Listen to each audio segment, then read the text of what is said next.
Saudara dan saudari yang terkasih, ada pepatah yang mengatakan pucuk dicinta ulam pun tiba.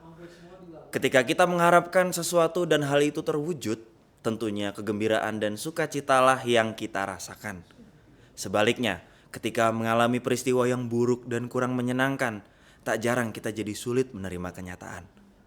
Semua jadi serba salah, bahkan tak jarang kita terlalu menyalahkan diri sendiri dan lupa bahwa semua yang terjadi dalam hidup kita adalah sebuah anugerah dari proses perjuangan kita di dunia.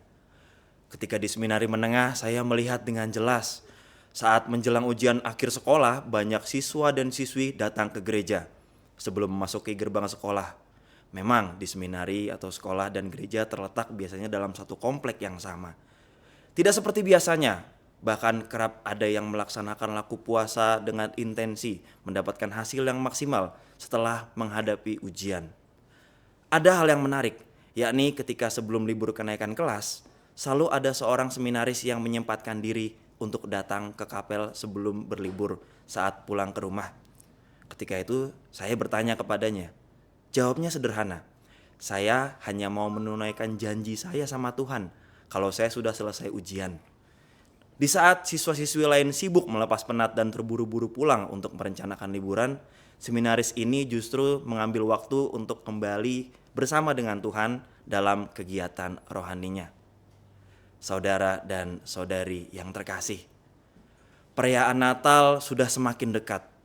Juru selamat kita sebentar lagi akan lahir. Sudah sejauh manakah kita mempersiapkan hati dan diri kita untuk merayakan Natal?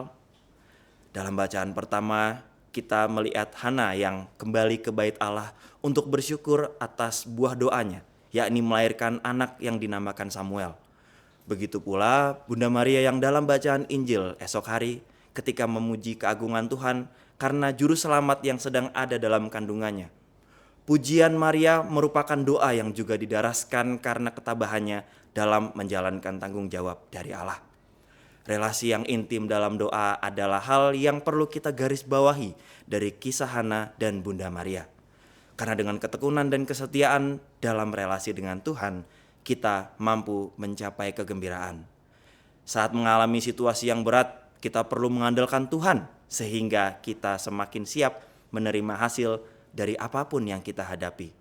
Demikian pula setelah memperoleh sukacita, kita perlu mengingat Tuhan, sebab karena iman kepadanya lah kita boleh merasakan anugerah yang menggembirakan.